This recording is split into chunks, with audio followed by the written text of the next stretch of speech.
사우디 수도 리야드의 한 호화 회의실에서 대한민국이 처형당했습니다. 25조 원짜리 방공 사업에서 입찰 자격을 영구 박탈당한 겁니다. 회의가 시작된 지 단 3분 만이었습니다. 미국은 백악관 서한을 들이밀며 한국을 배제하라고 압박했고 영국은 점잖은 말투로 한국을 조롱했습니다. 그런데 바로 그날 밤 리야드 상공에 53발의 미사일과 드론이 쏟아졌습니다. 미국의 자랑이던 패트리엇은 34발만 막아냈고 19발이 그대로 도심을 향해 떨어지고 있었습니다. 수백만 시민이 잠든 도시가 3분 안에 불바다가 될 상황이었습니다. 바로 그 순간 한국팀에 의해 중동을 비롯한 전 세계가 뒤집어졌습니다. 대체 무슨 일이 벌어진 건지 지금 바로 알아보겠습니다. 잠깐만요. 혹시 지금 어디서 듣고 계신가요? 구독과 좋아요 미리 눌러주시면 건강하고 행복한 기운 듬뿍 받으실 거예요. 저는 에단 콜드웰입니다. 미 육군 예비역 중장이죠. 36년을 펜타곤에서 방공작전을 설계했습니다. 걸프전 당시 스커드 미사일이 날아오는 와중에도 레이더 앞에 서 있던 사람이에요. 그런 제가 지금은 방산자문역이라는 이름으로 회의실에 앉아 있었습니다. 리야드 포시즌스 호텔 최상층. 대리석 바닥은 지나치게 반들거렸고 섭씨 22도 에어컨 바람이 목덜미를 식혔어요. 진한 커피 향과 고가 향수 냄새가 공기 속에 엉겨 있었습니다. 겉으로는 국제평가 회의장이었죠.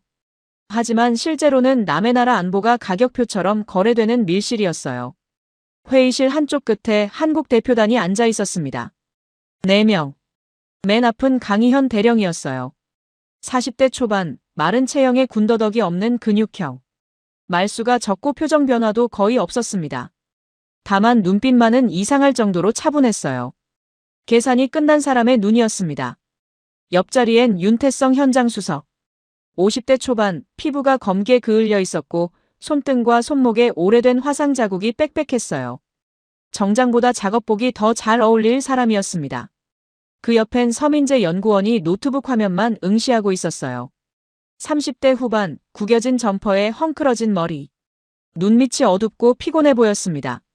맨 뒤엔 오세준 법무관이 서류철 모서리를 맞추며 조용히 숨을 고르고 있었어요. 30대 중반, 지나치게 단정한 가르마에 은퇴 안경.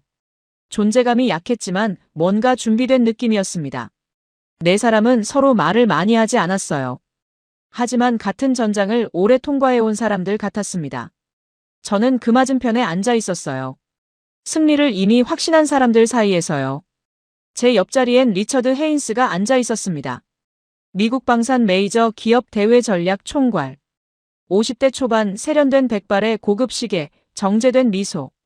말은 정중했지만 눈빛은 상대를 거래 대상으로만 봤어요. 그 옆엔 영국 측 사이먼 콜브룩. 40대 후반, 우아하고 차가운 화법. 점잖은 말투로 사람을 깎아내리는데 능한 인물이었습니다. 테이블 중앙엔 사우디 조달 차관 압둘 라흐만 알라세르. 50대 중반, 권위적이고 신중한 얼굴. 정치와 안보 사이에서 늘 줄타기를 해온 권력자였어요. 회의가 시작됐습니다. 오전 10시 정각. 알라세르 차관이 의사봉을 집어들었어요. 손끝이 미세하게 떨렸습니다. 망설임이었어요. 회의 시작 3분이 지났습니다. 차관이 입을 열었어요. 대한민국 방공팀의 25조 원 사업 입찰 자격을 이 시간부로 영구 박탈합니다. 의사봉이 대리석을 내리쳤습니다. 그 소리가 총성처럼 회의실을 갈랐어요. 한국 테이블 끝에서 숨소리가 멎었습니다. 윤태성의 턱이 딱딱하게 굳었어요. 오세준은 아무 말 없이 서류철을 천천히 닫았습니다. 서민재는 노트북 덮개를 내리며도 표정이 변하지 않았어요. 강희현은 고개조차 끄덕이지 않았습니다. 그냥 차관을 똑바로 보고 있었어요. 박탈이 아니었습니다. 처형이었어요. 리처드 헤인스가 서류 가방에서 두꺼운 봉투를 꺼냈습니다. 테이블 위로 밀었어요. 봉투 안에서 나온 건 한 장의 서한. 백악관 국가안보보좌관실 레터헤드에 8명의 고위 인사 서명이 빼곡했습니다. 한국 배제 권고 서한. 저는 그 이름들을 절반 이상 알고 있었어요. 같이 술을 마셨던 사람. 아이들 결혼식에 축전을 보낸 사람. 그 이름들이 한국이라는 나라의 목을 자르는 칼날 위에 줄지어 올라가 있었습니다. 헤인스가 서한을 차관 코앞으로 밀어붙였어요. 차관님, 매우 유감스럽지만 워싱턴의 뜻은 명확합니다. 한국을 평가에 포함시킬 경우 내일 아침까지 리야드 주둔 미군 방공 지원을 전면 재검토하겠습니다. 차관의 안색이 흑빛으로 변했어요. 당연했죠. 미군 체계가 빠지면 사우디 수도 방공망에 구멍이 뚫리는 겁니다. 수백만 시민의 목숨을 인질로 잡은 거였어요. 헤인스의 입꼬리가 올라갔습니다. 그 미소가 뱀의 혀처럼 차가웠어요. 대각선 자리에서 와인잔이 찰그랑 부딪혔습니다. 사이먼 콜브룩이었어요. 우아한 억양으로 말했습니다. 차관님, 현실적으로 생각하셔야 하지 않겠습니까? 동맹이라는 건 신뢰 위에 서는 겁니다. 실험 위에 서는 게 아니라요. 점잖은 말투였지만 내용은 비수였어요. 한국을 선택하면 동맹을 배신하는 거라는 뜻이었습니다. 저는 주먹이 떨렸어요. 36년간 전쟁 영웅이라는 타이틀을 달고 살았는데 이 양복쟁이들의 비열한 짓거리를 눈앞에서 지켜보고 있어야 했으니까요. 하지만 입을 열 수가 없었습니다. 제 가슴팍에 달린 삼성 장군 배지는 이미 로비 회사 간판의 장식품이었어요. 콜브룩이 한국 대표단 쪽으로 고개를 돌렸습니다. 한국 친구들, 서운해하지 마시게. 기술력은 인정하니까. 다만 방산이라는 건 기술만으로 되는 게 아니지 않습니까? 옆자리에서 낮은 웃음이 났어요. 제 속이 뒤집어졌습니다. 알 나세르 차관이 손짓을 했어요. 경호원이 한국 대표단 쪽으로 다가갔습니다. 서민재의 노트북 덮개를 거칠게 덮어버렸어요. 퇴장 강요였습니다. 25조 원짜리 사업에서 쫓겨나는 순간이었어요. 윤태성이 굵은 팔뚝에 힘을 주며 서류를 챙겼습니다. 손등의 화상 자국이 형광등 빛에 선명했어요. 오세준은 서류철을 천천히 닫고 나서야 일어났습니다. 서민재는 노트북을 접으며도 한 번 더 모니터를 확인했어요. 세 사람 모두 입을 꾹 다물고 있었습니다. 고개는 숙이지 않았지만 주먹이 하얗게 질려 있었어요. 강희현이 문 쪽으로 걸어갔습니다. 짧게 깎은 머리, 강직한 턱선. 그의 등이 점점 멀어졌어요. 헤인스가 안도하듯 숨을 내쉬었습니다. 콜브룩은 양복 소매를 매만지며 다음 의제를 꺼내려 했어요. 모든 것이 예정대로 흘러가는 것 같았습니다. 한국은 퇴장하고 25조 원은 서방이 나눠먹는 깔끔한 각본. 저는 양복 안주머니의 손수건을 만지작거렸어요. 걸프전에서 움켜쥐었던 바로 그 손수건. 30년이 넘었는데 아직도 갖고 다녔습니다. 그때는 두렵지 않았어요. 적어도 진짜 전쟁이었으니까요. 하지만 지금은 전쟁이 아니라 사기였습니다. 저는 그 판의 공범이었어요. 그런데 문고리를 잡으려던 강희현의 손이 멈췄습니다. 3초쯤 머물렀어요. 그리고 발걸음을 돌렸습니다. 저는 그 순간 강희현의 눈을 봤습니다. 분노가 아니었어요. 계산이었습니다. 차가운 결심이 끝난 사람의 눈이었어요. 강희현이 돌아섰습니다. 회의실 공기가 바뀌었어요. 헤인스가 움찔했습니다. 콜브룩은 와인잔을 든 손을 공중에서 멈췄어요. 강희현은 아무 말도 하지 않았습니다. 그냥 자기 자리 옆에 세워져 있던 장비 케이스를 향해 걸어갔어요. 육중한 금속 케이스였습니다. 윤태성이 흘끗 고개를 들었어요. 오세준은 안경 너머로 강희현의 동선을 읽고 있었습니다. 경호원들이 늦게 반응했어요. 강희현은 그 케이스를 두 손으로 들어올렸습니다. 무거웠어요. 금속 모서리가 형광등 빛을 반사했습니다. 그리고 테이블 중앙으로 그대로 집어던졌어요. 유리 상판이 깨졌습니다. 날카로운 파편이 번쩍 튀었어요. 고급스럽게 꾸며진 회의실이 순식간에 전장의 파편 현장처럼 바뀌었습니다. 유리 조각이 헤인스의 양복 위로 비처럼 쏟아졌어요. 알 나세르 차관의 커피잔이 바닥으로 튕겨나갔습니다. 경호원들이 반사적으로 허리에 손을 가져갔어요.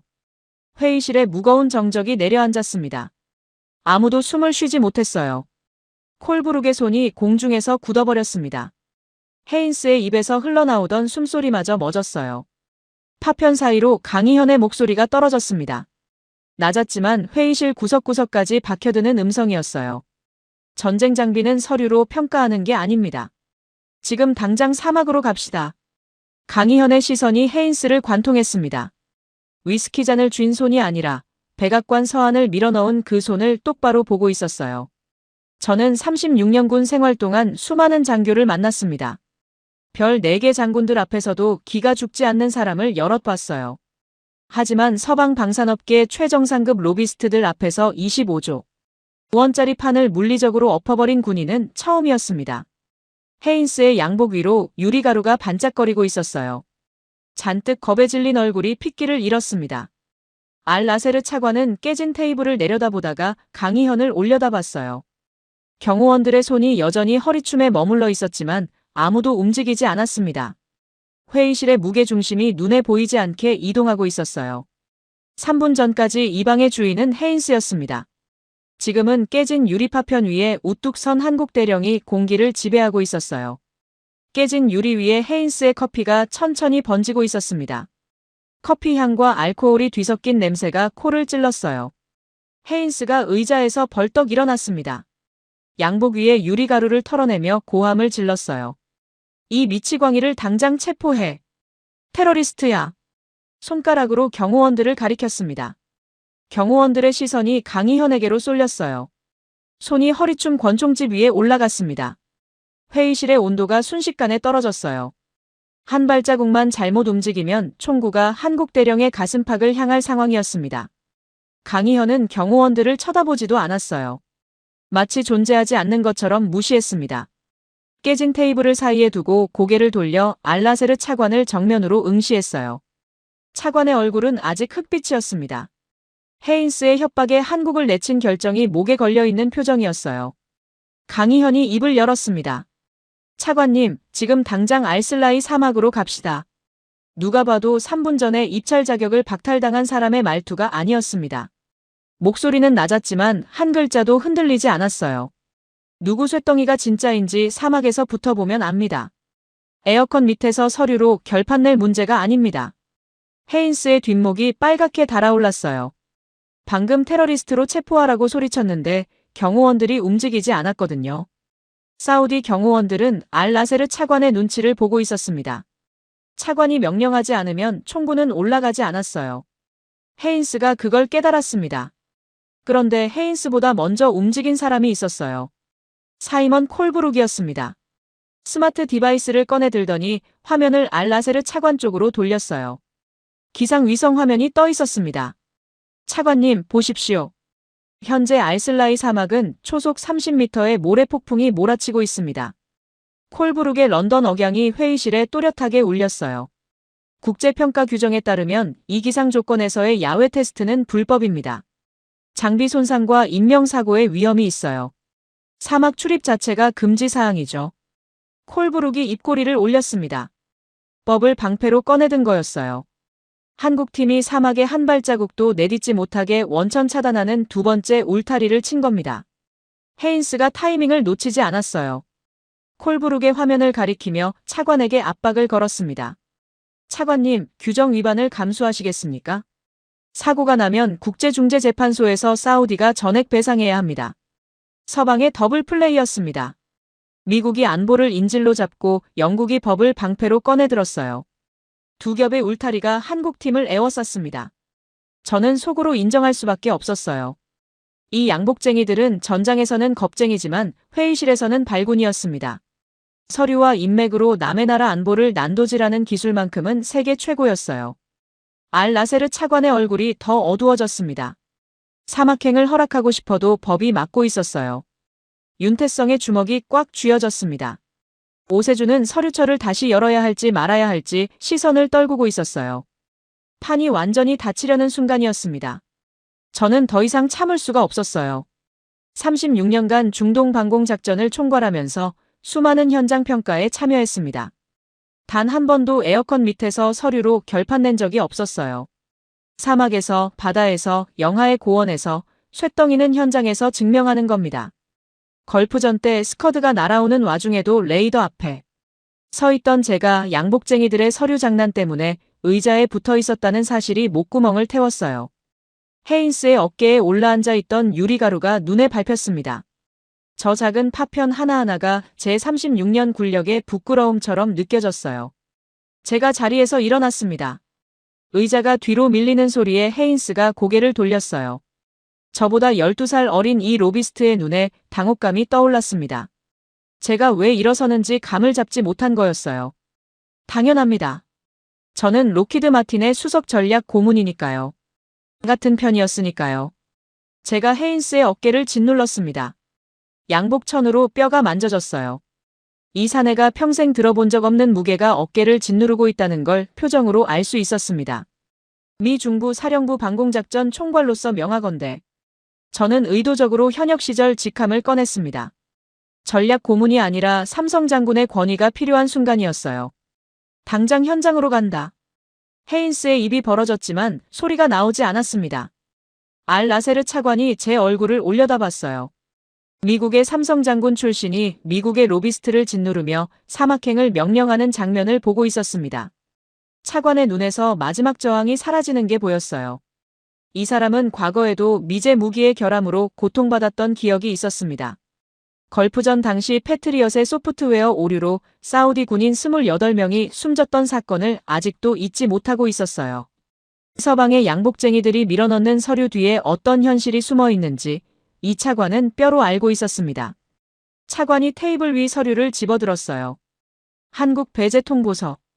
30분 전에 헤인스가 밀어넣었던 문서였습니다. 차관의 손이 종이 위에서 멈춘 건 2초쯤이었을 겁니다. 그리고 찢었어요. 두 조각으로 갈라진 통보서가 깨진 유리 파편 위로 떨어졌습니다.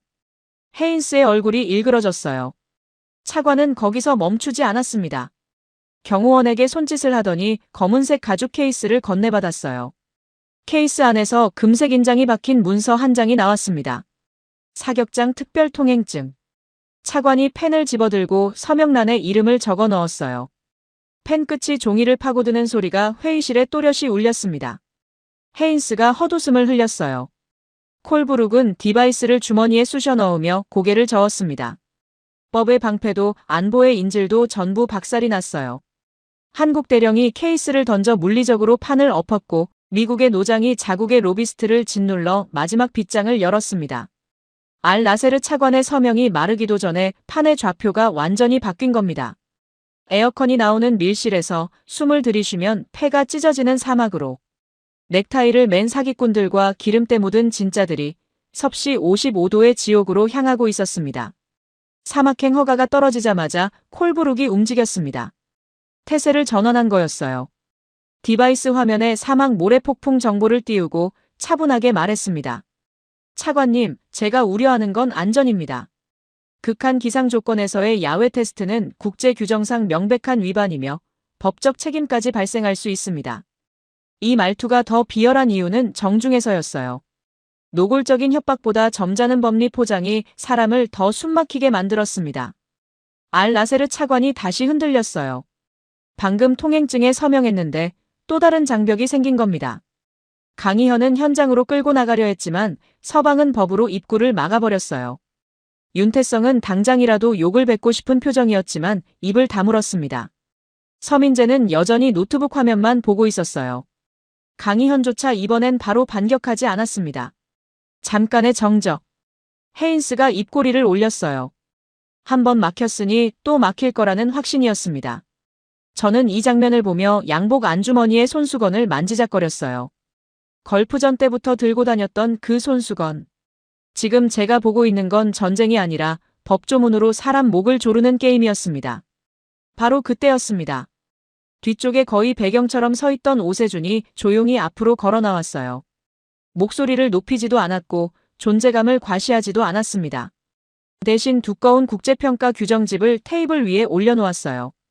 방금 깨진 유리 위에 다시 한번 둔탁한 소리가 울렸습니다. 쿵. 헤인스가 움찔했어요. 조금 전 날아든 장비 케이스의 충격이 아직 몸에 남아있었던 거였습니다. 오세준이 안경을 고쳐 쓰고 입을 열었어요. 제3장 12조. 3등급 이상 극한 기상 상황에서의 시연은 국제방산평가 규정에 의거하여 합법적 최고 가산점 대상입니다. 한 글자도 더듬지 않았어요. 500페이지짜리 영문 규정집의 조항을 토씨 하나 안 틀리고 암송한 겁니다. 헤인스의 눈이 커졌어요. 콜브룩의 입꼬리가 내려갔습니다. 오세준은 거기서 멈추지 않았어요. 부칙 제7조 사항도 참조하시죠. 극한 기상 조건에서 자발적으로 시연을 요청한 참가국에 대해서는 평가위원회가 이를 거부할 법적 근거가 존재하지 않습니다. 회의실의 공기가 또 한 번 뒤집어졌습니다. 콜브룩이 꺼내던 법의 방패가 정확히 법으로 박살이 난 거였어요. 헤인스가 규정집을 빼앗으려 손을 뻗었습니다. 오세준이 한 발 물러서며 규정집을 알라세르 차관 쪽으로 밀었어요. 차관님, 직접 확인하십시오. 불법은커녕 가산점입니다. 차관의 시선이 규정집 위에 멈췄습니다. 그 눈에서 무언가가 바뀌고 있었어요. 혼란이 아니라 의심이었습니다. 지금까지 서방이 밀어넣었던 서류가 전부 이런 식이었던 건 아닌가 하는 의심. 얼마나 많은 조항을 왜곡당했는지 처음으로 자각하는 표정이었어요. 헤인스가 자리에서 일어났습니다.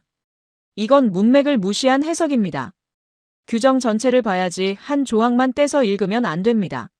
오세준이 안경 너머로 헤인스를 쳐다봤어요. 그럼 전체를 보시죠. 규정집을 펼쳤습니다. 제2장 8조 평가 환경의 자율성 보장. 제4장 15조 참가국의 시연 조건 선택권. 제6장 부칙 극한 환경 적응성의 우선 배점 기준. 모두 같은 결론입니다. 오세준의 목소리는 건조했어요. 감정이 실려 있지 않았습니다. 다만 정확했어요. 한 문장 한 문장이 콜브룩이 쌓아올린 법적 논리를 하나씩 무너뜨렸습니다. 콜브룩이 디바이스 화면을 껐어요. 더 이상 기상 정보는 의미가 없었습니다. 헤인스는 양복 소매를 매만지며 뒤로 물러섰어요. 저는 그 장면을 보며 전율했습니다. 36년 군 생활 동안 수많은 법무관을 봤어요. 하지만 이렇게 조용한 실무자가 서류 장난을 정면으로 무너뜨리는 장면은 거의 본 적이 없었습니다. 알라세르 차관이 규정집을 천천히 넘겼어요. 오세준이 말한 조항들을 하나씩 확인하고 있었습니다. 숫자가 맞았어요. 문맥도 맞았습니다. 서방이 지금까지 자기 나라를 얼마나 많은 문서로 속여왔는지 차관은 처음으로 눈으로 보고 있었어요. 강희현이 그 틈을 놓치지 않았습니다. 짧게 말했어요. 합법이면 이제 사막으로 가시죠. 차관이 고개를 끄덕였습니다. 통행 허가가 최종 확정됐어요. 회의실의 장난은 끝났습니다. 이제부터 진짜 쇳덩이들의 시간이 시작되는 겁니다. 헤인스가 벽에 기댄 채 스마트폰을 꺼냈어요. 손가락이 떨리고 있었습니다. 워싱턴에 전화를 거는 거였어요. 콜브룩은 이미 자기 팀 엔지니어들에게 메시지를 보내고 있었습니다. 사막 준비를 하라는 지시였어요. 하지만 두 사람의 얼굴엔 확신이 없었습니다. 회의실에서는 이겼지만 사막에서 이길 수 있을지는 모르는 표정이었어요. 저는 자리에서 일어나며 강희현을 봤습니다. 그는 여전히 말이 없었어요. 다만 윤태성에게 짧게 고개를 끄덕였습니다. 윤태성이 장비 케이스를 집어들었어요. 서민재는 노트북을 닫고 오세준은 규정집을 가방에 넣었습니다. 네 사람이 회의실 문을 나섰습니다. 아무도 뒤돌아보지 않았어요. 저는 그 등을 보며 생각했습니다. 저 사람들은 회의실에서 이긴 게 아니라 회의실을 벗어난 겁니다. 진짜 승부는 지금부터였어요. 섭씨 55도, 초속 30m 모래폭풍. 그곳에서 누가 살아남는지가 진짜 답이 될 겁니다. 사막 테스트장에 도착하는 순간 회의실에서 쓰던 말과 표정은 아무 의미가 없어졌습니다. 공기 자체가 달랐어요. 살갗을 때리는 열기. 코 안으로 파고드는 모래. 시야를 갈아엎는 황갈색 바람. 에어컨 바람 아래에서 넥타이를 만지작거리던 사람들은 단 몇 초 만에 인간다운 체면을 잃었어요. 헤인스의 값비싼 정장은 모래에 찢기듯 더러워졌습니다. 콜브룩은 손등으로 얼굴을 가리며 우아함을 유지하려 애썼지만 그조차 우스웠어요. 저는 이 광경을 보며 오래전 실제 전장과 계약용 전시장을 뒤섞어 살았던 제 세월이 떠올랐습니다. 오늘은 둘 중 하나만 살아남을 날이라는 걸 직감했어요. 미국과 영국 장비 쪽 엔지니어들이 먼저 무너졌습니다. 장비를 세팅해야 할 사람들이 장비를 던져둔 채 벙커로 도망쳤어요. 그들은 쇳덩이를 다뤄본 사람이 아니라 설명서를 관리해온 사람들처럼 보였습니다. 곧 미군 레이더 장비에 경고등이 떴어요. 냉각 이상음이 들렸습니다. 끽. 금속 마찰음이 폭풍 사이로 새어나왔어요.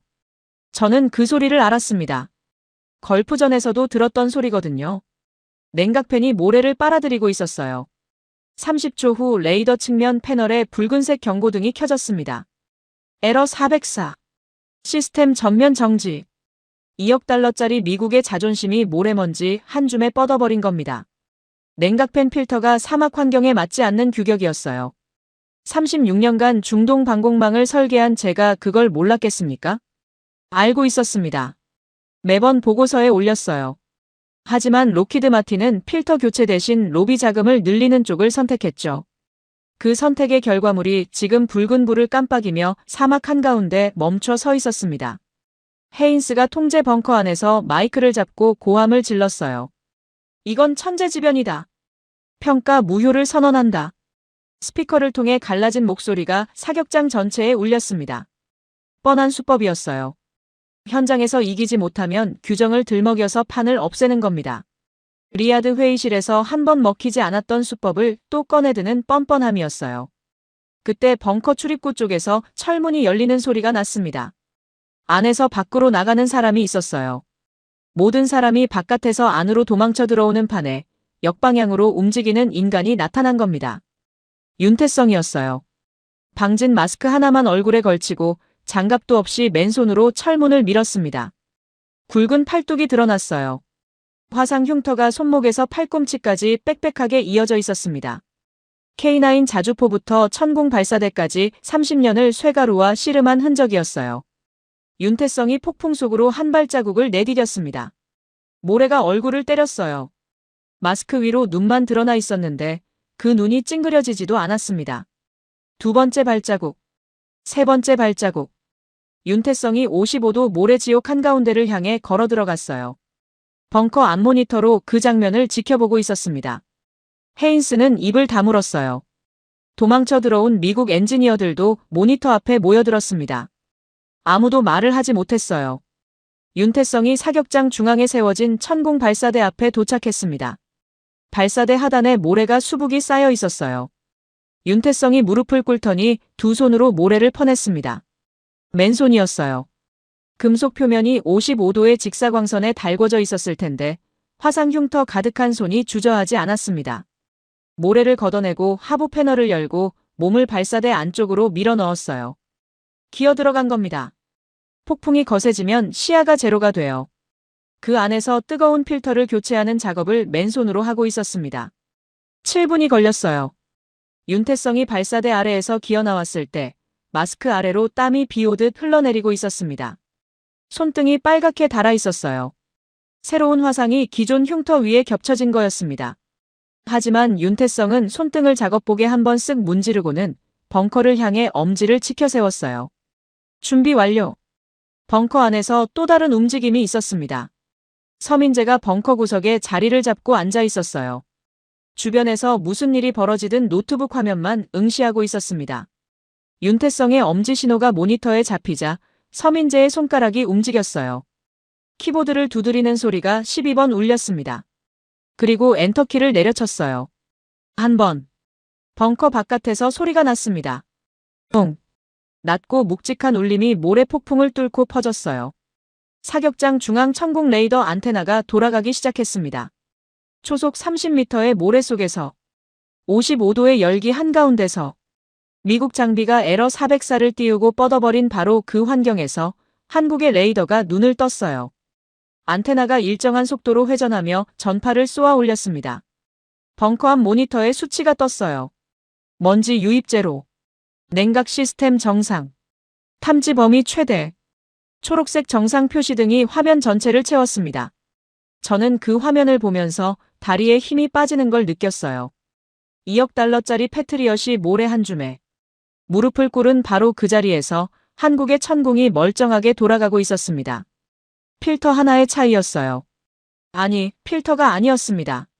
사막에서 기계를 굴려본 사람과 에어컨 밑에서 엑셀만 두드린 사람의 차이였어요.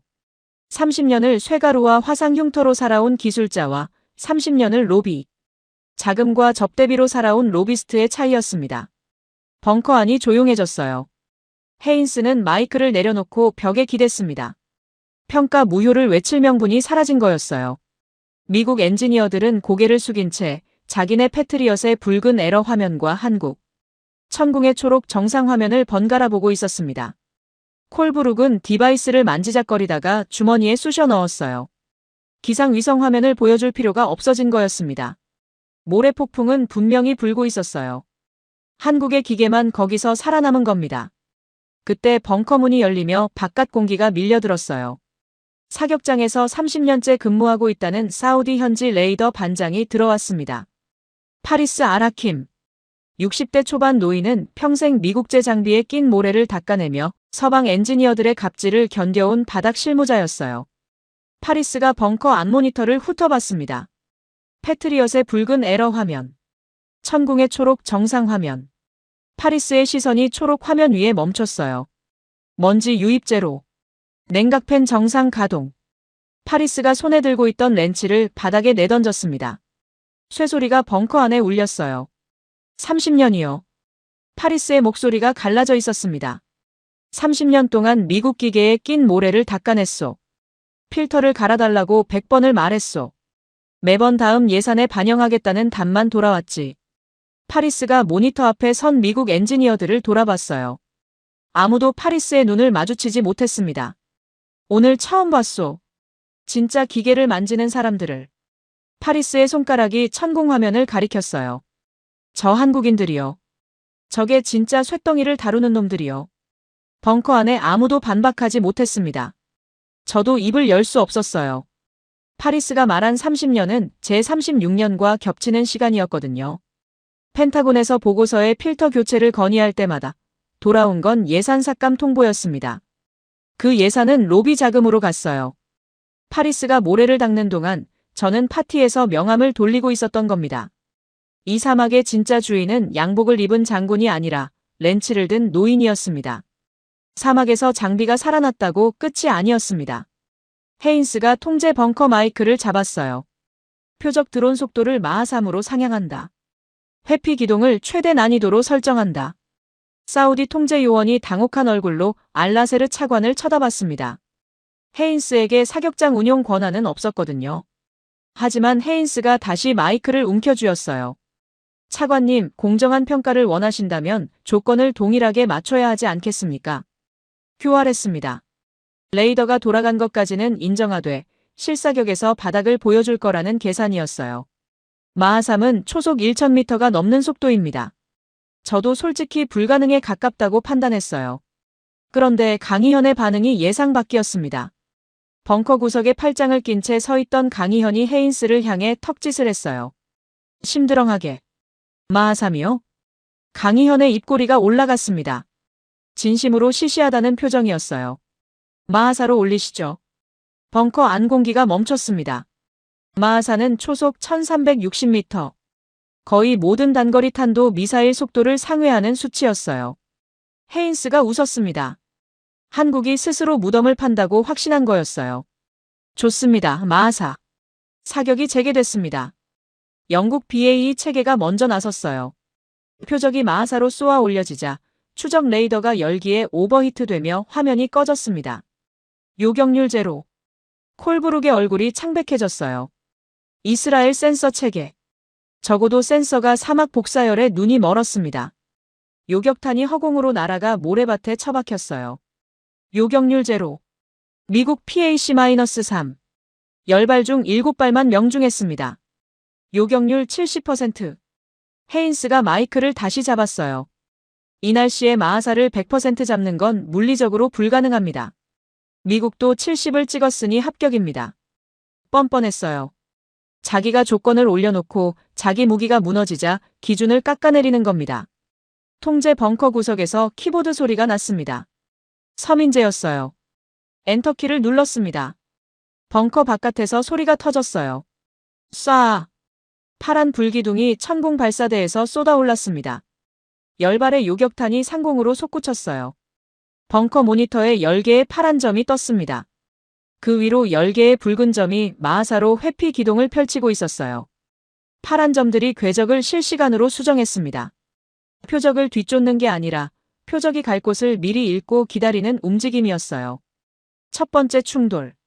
붉은 점이 사라졌습니다. 두 번째, 세 번째, 네 번째. 연쇄적으로 소멸했어요. 5, 6, 7, 8, 9. 10번째. 마지막 붉은 점이 화면에서 증발했습니다. 전광판에 숫자가 떴어요. 요격률 100%. 10발 발사, 10발 명중.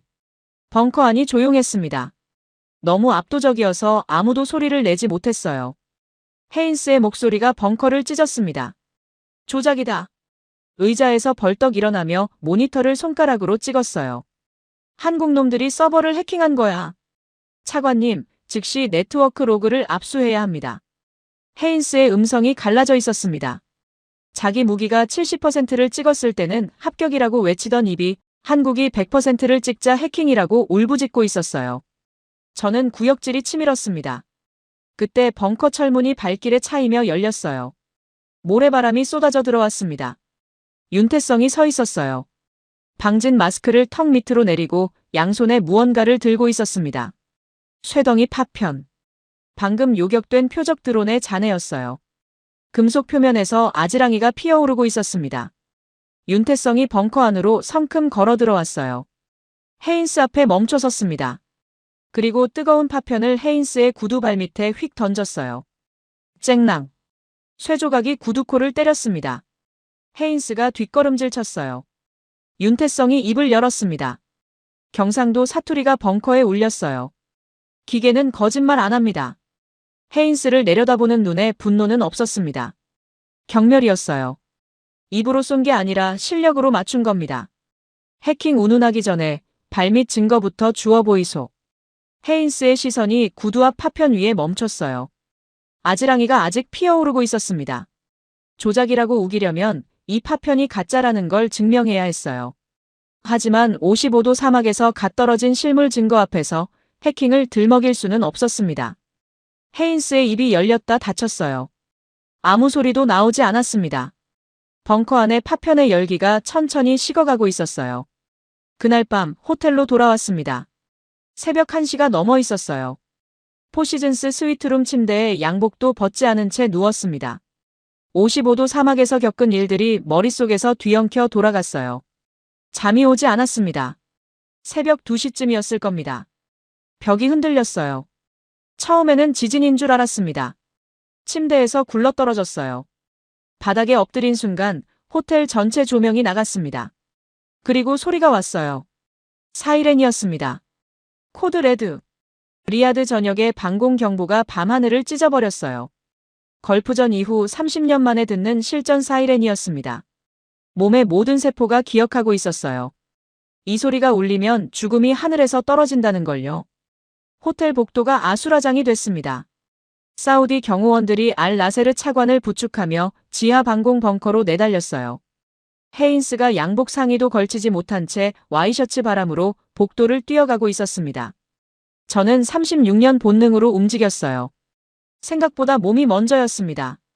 지하 벙커로 향하는 계단을 4칸씩 뛰어내렸어요. 지하 방공 벙커에 도착했을 때 벙커는 이미 전쟁터였습니다. 거대한 스크린 6개가 벽면을 채우고 있었고 사우디와 미군 합동 오퍼레이터들이 콘솔 앞에서 고함을 질러대고 있었어요. 스크린에 찍힌 붉은 점들을 세어봤습니다. 53개. 탄도 미사일과 자폭 드론이 뒤섞인 복합포화 공습이었어요. 53발이 리야드 인구 밀집 구역을 향해 쏟아져 내리고 있었습니다. 이건 테스트가 아니었어요. 진짜 전쟁이었습니다. 미군 오퍼레이터들이 패트리엇을 가동했어요. 하지만 화면에 경고창이 떴습니다. 탄도 미사일과 자폭 드론이 동시에 섞여 들어오는 복합 타깃을 패트리엇의 구형 소프트웨어가 분류하지 못했어요. 자폭 드론 대열 일부를 민간 항공기로 오인하는 치명적 에러가 연쇄적으로 터졌습니다. 패트리엇이 34발을 잡았어요. 간신이었습니다. 문제는 나머지였어요. 19발이 1차 방어망을 뚫었습니다. 스크린에 19개 붉은 점이 리야드 시내를 향해 곤두박질치고 있었어요. 착탄까지 3분. 벙커 안에 시간이 멈췄습니다. 누군가 비명을 질렀어요. 사우디 오퍼레이터 하나가 콘솔 위에 이마를 박으며 기도를 시작했습니다. 19발이 리야드 시내에 떨어지면 수백만 시민이 잠든 거주구역이 불바다가 됩니다. 저는 다리에 힘이 빠졌어요. 바닥에 주저앉았습니다. 착탄까지 2분 30초. 제 손이 떨렸습니다. 그때 벙커 구석에서 키보드 소리가 났어요. 빠르지도 느리지도 않은 일정한 리듬이었습니다. 서민재였어요. 땀 한 방울 흘리지 않고 노트북 화면을 응시하고 있었습니다. 벙커 안 모든 사람이 공포에 질려 비명을 지르고 기도하는 와중에 이 사내만 화면을 보고 있었어요. 서민재가 미군 통제망에 접속하고 있었습니다. 패트리엇의 네트워크를 경유하는 방공체계 통제 라인을 강제로 우회하는 작업이었어요. 19발이 뚫린 건 패트리엇의 소프트웨어 문제였습니다. 패트리엇 통제망 아래에서는 천궁이 독자적으로 움직일 수 없었어요. 미군 서버가 교전 우선권을 쥐고 있었으니까요. 서민재가 그 서버를 우회한 겁니다. 권한도 승인도 없는 월권이었어요. 하지만 착탄까지 2분이 채 남지 않은 상황에서 승인 절차를 밟을 시간은 없었습니다. 키보드 소리가 17번 울렸어요. 엔터키를 내려쳤습니다. 한 번. 벙커 바깥에서 굉음이 터졌어요. 천궁 발사대 12기의 발사관이 동시에 열렸습니다. 19발의 요격탄이 화염을 뿜으며 사출됐어요. 스크린에 파란 점 19개가 떴습니다. 붉은 점 19개를 향해 수렴하고 있었어요. 벙커 안비명이 멎었습니다. 모든 눈이 스크린에 고정됐어요. 파란 점이 붉은 점에 닿는 순간 하나씩 사라졌습니다. 첫 번째 충돌. 벙커 천장 너머로 폭발음이 희미하게 울렸어요. 두 번째, 세 번째. 리아드 밤하늘에서 빛이 터졌습니다. 네 번째, 다섯 번째, 여섯 번째. 연쇄 폭발이 하늘을 밝혔어요. 7, 8, 9, 10. 붉은 점이 절반으로 줄었습니다. 12, 13, 14. 벙커 안 누군가가 주먹을 쥐었어요. 15, 16, 17, 18. 마지막 하나가 남았습니다. 19번째. 붉은 점이 리아드 시내 상공 3km 지점에서 소멸했어요. 스크린이 깨끗해졌습니다. 붉은 점 19개가 전부 사라졌어요. 파편 피해 제로. 사상자 제로. 벙커 안에 무거운 침묵이 내려앉았습니다. 환호가 터지지 않았어요.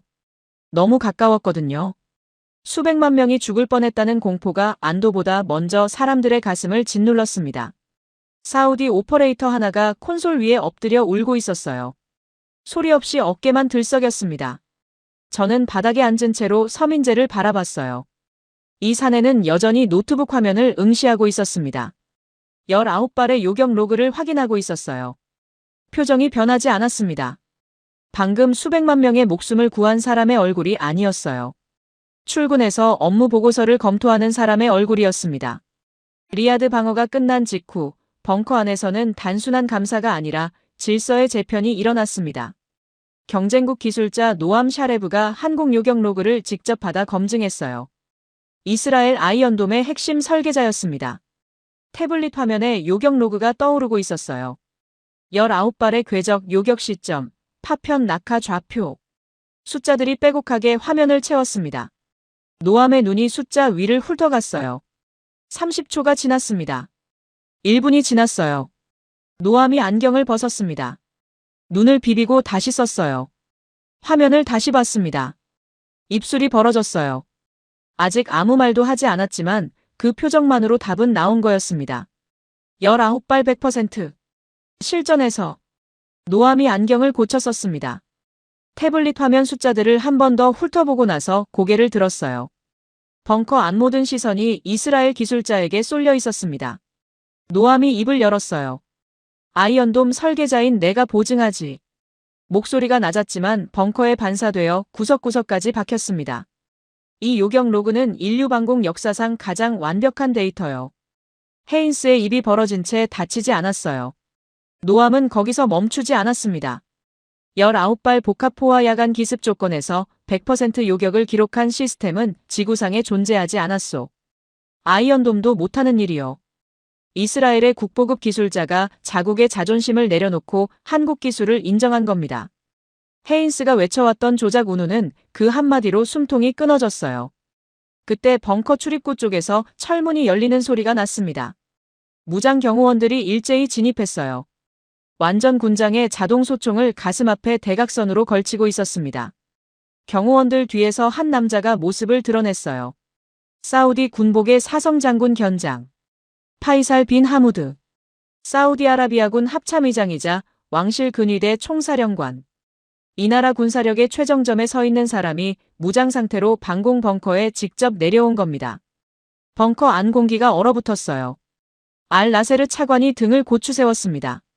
사우디 오퍼레이터들이 일제히 자리에서 일어나 경례를 올렸어요. 합참의장의 눈이 벙커를 한 바퀴 훑었습니다. 차갑고 위압적인 시선이었어요. 파이살의 시선이 스크린에 멈췄습니다. 패트리엇의 요격 기록과 천궁의 요격 기록이 나란히 떠 있었어요. 패트리엇 53발 중 34발 요격, 19발 미요격. 천궁 19발 중 19발 요격, 100%. 숫자가 모든 것을 말하고 있었습니다. 헤인스가 합참의장에게 달려가려 했어요. 변명하려는 거였습니다. 하지만 헤인스가 2걸음 거리에 도달하기 전에 경호원이 움직였습니다. 자동 소총 개머리판이 헤인스의 가슴팍을 정확히 가격했어요. 둔탁한 소리와 함께 헤인스의 몸이 뒤로 날아갔습니다. 등이 콘솔에 부딪히며 모니터 하나가 바닥으로 떨어졌어요. 헤인스가 바닥에 나뒹굴었습니다. 양복쟁이가 개머리판에 찍혀 바닥에 엎드린 꼴이었어요. 파이살 합참의장이 걸었습니다. 바닥에 쓰러진 헤인스를 밟을 듯 지나쳤어요. 미군 장교들이 서 있는 구역을 투명 인간 취급하며 통과했습니다. 콜브룩이 고개를 숙이며 한 발 뒤로 물러섰어요. 합참의장은 그 누구에게도 눈길을 주지 않았습니다. 벙커맨 안쪽 한국 대표단이 서 있는 곳까지 일직선으로 걸어갔어요. 강희현 앞에 멈춰섰습니다. 벙커 안 모든 사람이 숨을 멈췄어요. 파이살 합참의장이 고개를 숙였습니다. 사우디 군부 서열 1위가 사성 장군 견장을 단 사내가 한국 대령에게 정중하게 고개를 숙인 겁니다. 강희현은 미동도 하지 않았어요. 경례를 받는 것도 사양하는 것도 아닌 그냥 그 자리에 서 있었습니다. 파이살이 벽에 걸린 직통작전 전화를 집어들었어요. 수화기를 귀에 갖다 대고 명령을 내렸습니다. 모든 포대에 하달한다. 지금 즉시 미군 통제망을 단절해라. 벙커 안에서 3명의 사우디 장교가 동시에 움직였어요. 콘솔 뒤편으로 돌아가 패트리언 메인 서버에 연결된 통신 케이블을 잡았습니다. 미군 오퍼레이터 하나가 손을 뻗었어요. 잠깐, 이건 미군 자산입니다. 사우디 장교가 그 손을 뿌리쳤어요. 케이블이 뽑혔습니다. 금속 커넥터가 분리되는 소리가 벙커에 울렸어요. 동시에 메인 스크린 2개가 꺼졌습니다. 미국 국방부 로고가 떠있던 화면이 검은색으로 변했어요. 30년 동안 사우디 방공망의 두뇌 역할을 해왔던 미군 서버의 전원이 물리적으로 차단된 겁니다. 파이살이 2번째 명령을 내렸어요. 이 시간부로 사우디 방공 지휘권은 100% 한국이 통제한다. 모든 방공 자산의 운용 권한을 즉시 이양해라. 사우디 장교들이 콘솔에 새로운 코드를 입력했습니다. 꺼져 있던 중앙 스크린이 다시 켜졌어요. 미국 국방부 로고가 있던 자리에 태극 마크가 떠올랐습니다. 벙커의 가장 큰 화면, 사우디 방공망의 심장을 상징하는 메인 스크린 한가운데에 태극기의 붉은색과 푸른색이 번갈아 빛났어요. 그 아래로 한글이 떴습니다. 통합방공 지휘체계 대한민국. 전투가 끝난 다음 날 아침이었습니다. 사람들은 당연히 승전 보고나 계약 발표를 기대했을 겁니다. 그런데 강희현과 윤태성은 해안가에서 파편을 줍고 있었어요. 뜨거운 모래 위, 검게 그을린 금속 조각들 사이를 하나하나 손으로 걸러내는 장면. 저는 그 해변으로 나갔습니다. 리야드에서 차로 3시간 거리 페르시아만 해안이었어요. 해안선을 따라 걸었어요. 자폭 모함의 잔해가 파도에 밀려와 있었습니다. 검게 그을린 금속 조각들이 모래 위에 흩어져 있었어요. 그 사이로 움직이는 사람이 보였습니다. 2명. 한 명은 금속 탐지기를 들고 모래밭을 기어다니고 있었어요. 윤태성이었습니다. 화상 흉터 가득한 팔뚝으로 탐지기를 쥐고 빗소리가 날 때마다 무릎을 꿇고 손으로 모래를 파헤쳤어요. 날카로운 쇠조각을 하나씩 주워 올려 허리에 찬 자루에 담고 있었습니다. 옆에서 강희현이 장갑을 끼고 같은 작업을 하고 있었어요. 뙤약볕이 2사람의 등을 내리찍고 있었습니다. 승리의 축배를 마셔야 할 사람들이 땡볕 아래 파편을 줍고 있었어요. 저는 다가갔습니다. 뭘 하고 있는 겁니까? 강희현이 고개를 들었어요. 땀이 턱선을 타고 흘러내리고 있었습니다. 강희현이 주운 쇠조각 하나를 제게 내밀었어요. 날카로운 모서리가 손가락을 벨 만큼 뾰족했습니다. 우리가 쏜 파편입니다. 사우디 해안에 아이들이 놀러옵니다. 이런 파편에 발이 베이면 안 되지 않겠습니까? 강희현의 목소리는 담담했어요. 영웅의 어조가 아니었습니다. 당연한 일을 하고 있는 군인의 어조였어요. 저는 그 파편을 받아들었습니다. 손바닥 위에 올려놓으니 아직 미지근한 열기가 남아 있었어요. 36년이었습니다. 36년 동안 저는 방공작전을 설계했어요. 미사일을 쏘고 요격률을 계산하고 보고서를 쓰고 브리핑을 했습니다. 한 번도 파편을 주운 적이 없었어요. 우리가 쏜 것들이 어디로 떨어지는지 한 번도 생각해 본 적이 없었습니다. 미국은 미사일을 팔았어요. 한국은 미사일을 쏘고 파편까지 주었습니다. 그 차이가 손바닥 위 쇠조각만큼이나 선명하게 느껴졌어요. 무릎이 꺾였습니다. 저항할 수 없었어요. 36년의 맹신이, 서방의 오만이, 에어컨 밑에서 주가를 올려온 세월이 한꺼번에 무너져 내렸습니다. 모래밭 위에 무릎이 닿았어요. 파편을 쥔 손이 떨렸습니다. 강희현이 저를 내려다보지 않았어요. 그냥 옆으로 지나가며 다음 파편을 주러 갔습니다. 석 달이 지났습니다. 2026년 3월 22일. 워싱턴 DC 캐넌 하우스 오피스 빌딩 앞에 줄지어선 검은색 세단들 사이로 하얀 입김이 피어올랐어요. 저는 차에서 내리면서 양복 안주머니를 만졌습니다. 손수건이 아니었어요. 사우디 해안가에서 주운 미사일 파편이었습니다. 석 달 동안 이 쇠조각을 한 번도 손에서 놓지 않았어요. 의원 군사위원회 특별청문회장. 대리석 기둥과 마호가니 패널로 장식된 이 공간은 미국 방산업계의 심장이었습니다. 양복 차림 국회의원들이 반원형 단상에 앉아 있었고 그 아래로 펜타곤 고위층과 방산업체 임원들이 빼곡하게 자리를 채우고 있었어요. 저는 증인석으로 걸어갔습니다. 마호가니 테이블 위에 마이크가 놓여 있었어요. 마이크 옆에 서류 한 뭉치가 가지런히 정렬되어 있었습니다. 록히드 마틴이 준비한 증언 대본이었어요. 대본의 핵심은 명확했습니다. 사우디에서 패트리엇이 뚫린 건 사우디 통신망의 노후화 때문이며 한국 장비가 미군 체계에 무단 개입하여 혼선을 초래했다는 시나리오였어요. 위원장이 의사봉을 내리쳤습니다. 증인 제임스 에이스 랜돌프 전 중장을 증인석으로 소환합니다. 저는 증인석에 앉았어요. 마이크가 입 앞에 놓였습니다. 카메라 렌즈 수십 개가 제 얼굴을 향하고 있었어요. 뒷줄에 앉은 록히드 마틴 임원이 저를 뚫어지게 보고 있었습니다. 대본대로 하라는 무언의 압력이었어요. 위원장이 첫 번째 질문을 던졌습니다. 랜돌프 전 중장, 2025년 12월 리야드 방공 사태에서 한국 장비의 결함으로 인해 미군 패트리엇 체계가 방해를 받은 것이 사실입니까? 조작된 질문이었어요. 저는 테이블 위 대본을 내려다봤습니다. 하얀 종이 위에 빼곡한 글씨들이 보였어요. 한 줄 한 줄이 거짓말이었습니다. 손이 대본 위에 올라갔어요. 종이의 감촉이 손끝에 닿았습니다. 록히드 마틴 로고가 페이지 상단에 박혀 있었어요. 30년 넘게 이 로고 아래 일했습니다. 하지만 양복 안주머니의 파편이 허벅지를 눌렀어요. 날카로운 모서리가 옷감을 뚫고 살을 찔렀습니다. 강희현의 목소리가 귀에 울렸어요. 사우디 아이들이 다치면 안 됩니다. 대본을 집어들었습니다. 카메라가 일제히 초점을 맞췄어요. 록히드 마틴 임원이 고개를 끄덕였습니다. 시작하라는 신호였어요. 저는 대본을 양손으로 잡았습니다. 그리고 찢었어요. 한 번에 두 조각으로 갈랐습니다. 카메라 플래시가 폭발했어요. 찢어진 종이를 다시 잡고 네 조각으로 만들었습니다. 또 찢었어요. 8조각. 종이 파편이 마호가니 테이블 위로 뿌려졌습니다. 청문회장이 얼어붙었어요. 저는 양복 안주머니에서 파편을 꺼냈습니다. 석 달 동안 품고 다녔던 사우디 해안가의 쇠조각. 마호가니 단상 위에 파편을 올려놓았어요. 쨍. 금속이 나무를 때리는 소리가 마이크를 통해 청문회장 전체에 울렸습니다.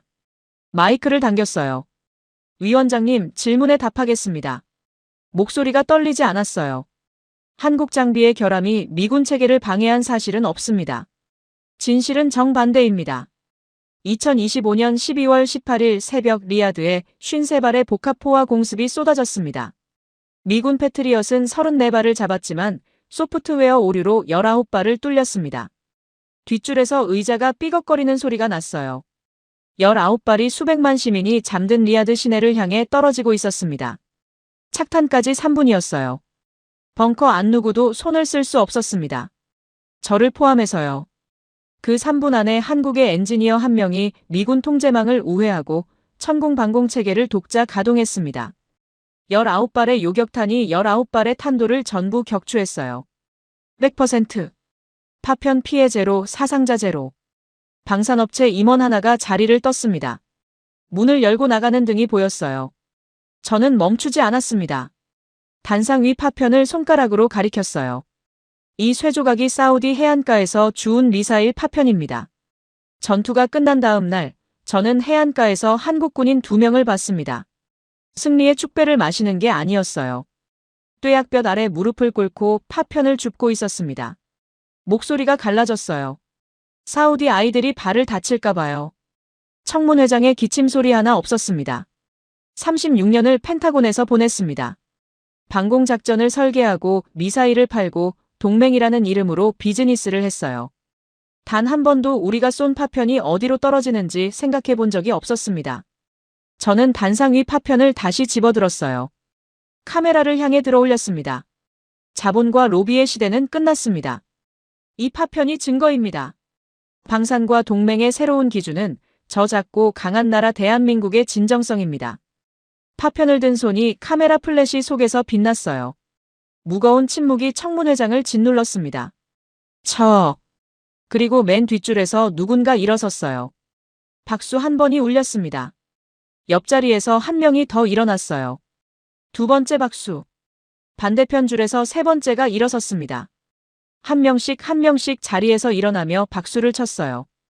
길립박수가 파도처럼 청문회장을 덮었습니다. 카메라 플래시와 박수 소리가 뒤섞여 천둥처럼 울렸어요. 저는 증인석에 앉은 채로 파편을 내려다봤습니다. 날카로운 모서리에 사우디 모래가 아직 묻어 있었어요. 박수 소리가 멀어지고 가까워지고 다시 멀어졌습니다. 36년의 군 생활 중 가장 긴 박수였어요. 하지만 그 박수는 저를 위한 게 아니었습니다. 55도 사막에서 맨손으로 필터를 갈아 끼운 기술자를 위한 박수였어요. 땀 한 방울 흘리지 않고 엔터키 하나로 19발을 막아낸 연구원을 위한 박수였습니다. 뙤약볕 아래 남의 나라 아이들을 위해 파편을 주운 군인을 위한 박수였어요. 저는 그 사람들의 이름을 하나씩 떠올렸습니다. 강희현, 윤태성, 서민재, 오세준. 이 이름들이 오늘의 청문회장보다 훨씬 무거웠어요.